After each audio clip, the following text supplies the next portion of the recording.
Assalamualaikum warahmatullahi wabarakatuh. Selamat malam Bu Erna, selaku dosen mata kuliah Negosiasi, Inovasi, dan Kreativitas. Kami dari kelompok 1 LPI 5A Malam akan mempresentasikan negosiasi bisnis antara dua entitas besar, yaitu PT Trans Nusantara dan PT IMA, dengan tujuan tunggal mencari solusi bersama di tengah kenaikan biaya logistik. Perkenalkan, tim kami terdiri dari 5 orang.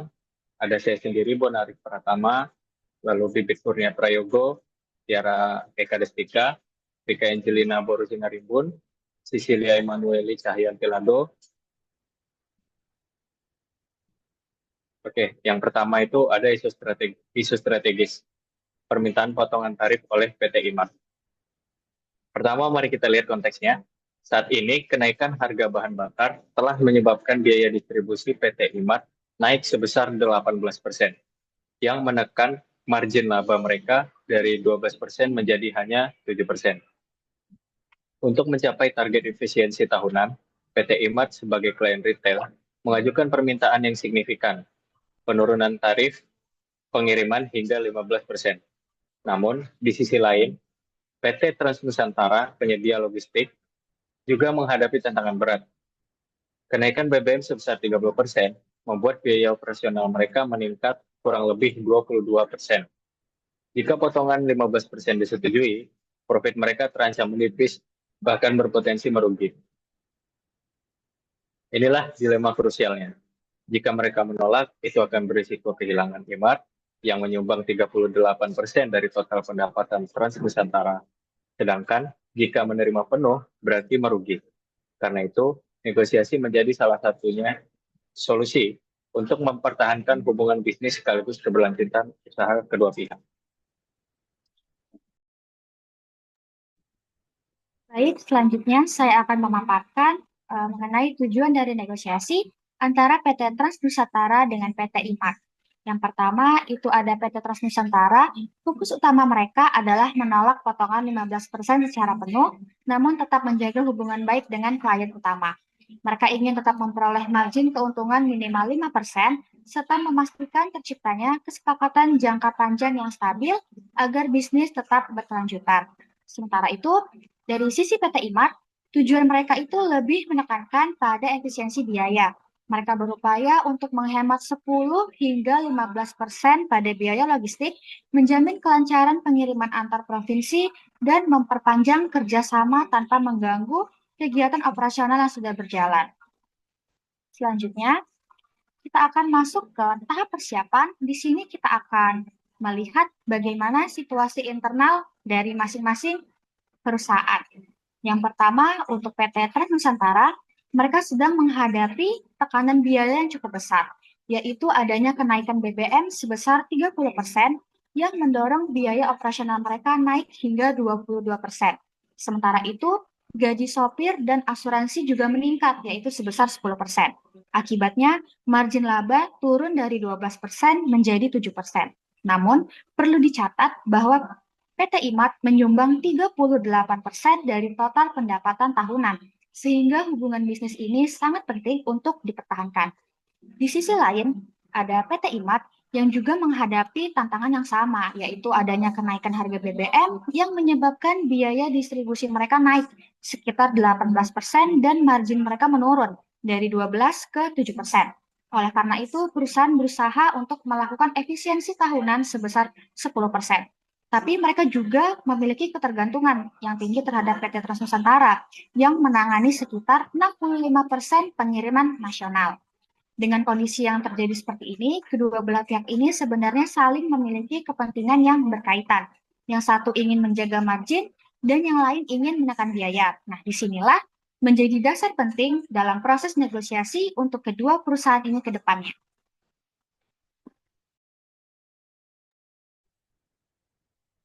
Baik, selanjutnya saya akan memaparkan tahapan persiapan strategi negosiasi. Pada tahap persiapan strategi negosiasi ini, terlihat dua pendekatan berbeda antara PT IMART dan PT Trans Nusantara. Nah, PT IMART ini menggunakan interest-based negotiation, fokus pada kepentingan bersama. Mereka mengajukan penawaran awal 15% dengan siap kompromi di 10%, menawarkan pembayaran cepat, dan volume pemberian besar.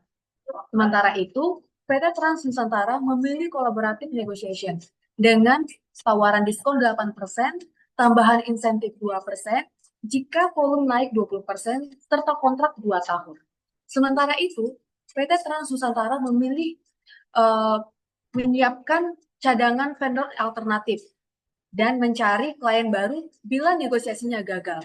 Dan PT IMART ini menyiapkan vendor alternatif untuk sebagai cadangan mereka yang terbaru. Dalam gaya komunikasi mereka ini juga, PT IMART ini bersikap tegas, namun empatik, sementara Trans Nusantara ini tampil lebih bersahabat dan percaya diri. Nah, dari sini kita dapat melihat bahwa kedua belah pihak sama-sama berupaya mencapai hasil terbaik dengan tetap menjaga hubungan yang menguntungkan dalam bisnis.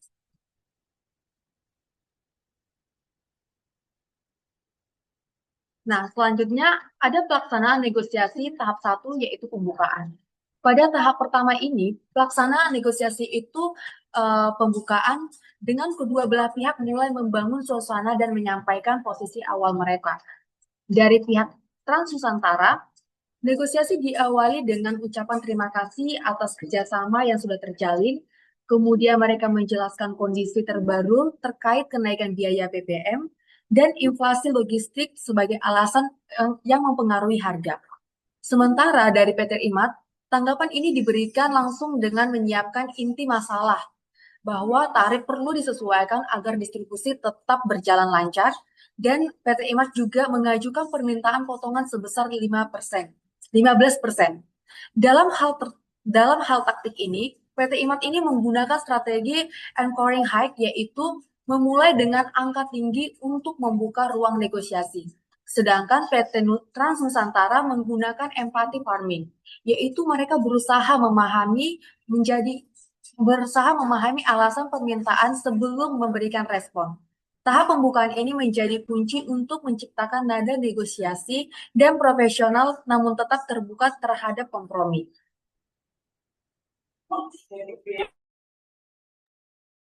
Baik, yang selanjutnya kita masuk ke tahap 2 dalam negosiasi ini, yaitu fase tawar-menawar.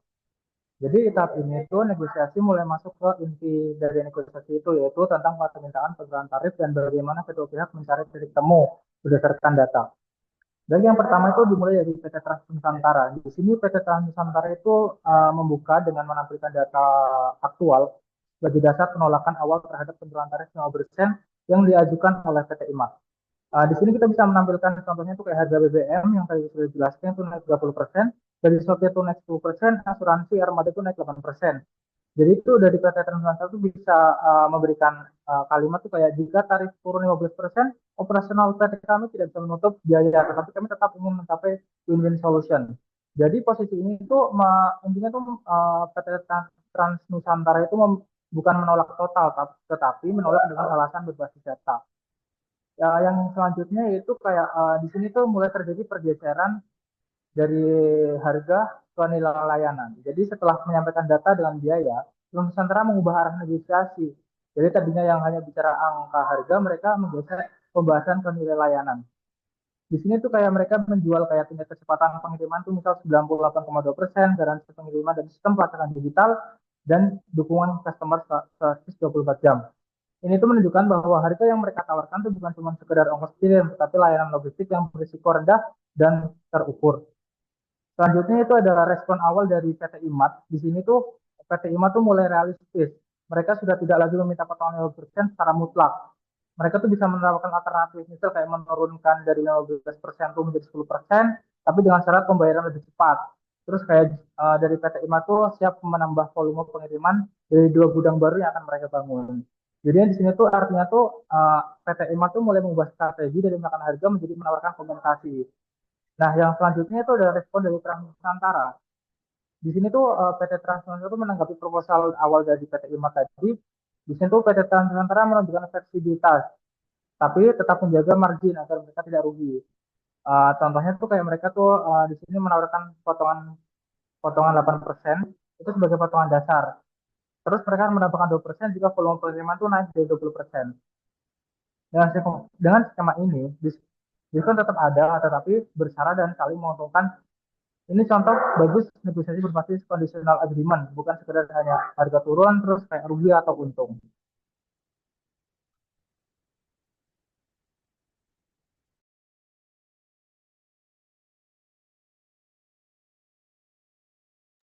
Baik, kita masuk ke tahap selanjutnya, yaitu tahap 3, kompromi dan kesepakatan akhir.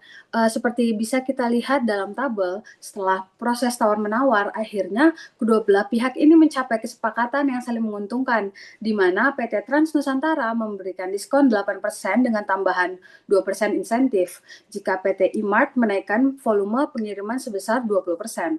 Artinya, potongan total bisa mencapai 10%, tetapi tetap menjaga keuntungan bagi PT Trans Nusantara karena ada peningkatan volume itu tadi. Selain itu, mereka juga sepakat memperpanjang kontrak selama 2 tahun dengan pembayaran dipercepat menjadi 14 hari untuk menjaga arus kas tetap lancar. Nah, kedua belah pihak ini itu juga setuju untuk menjalankan efisiensi operasional melalui sistem pelacakan digital dan pengiriman di malam hari. Langkah ini bisa diperkirakan dan menghemat 3-5% bahan bakar dan meningkatkan ketepatan pengiriman. Jadi, hasil akhir negosiasi ini bukan hanya tentang harga, tetapi juga tentang kerjasama dan efisiensi jangka panjang.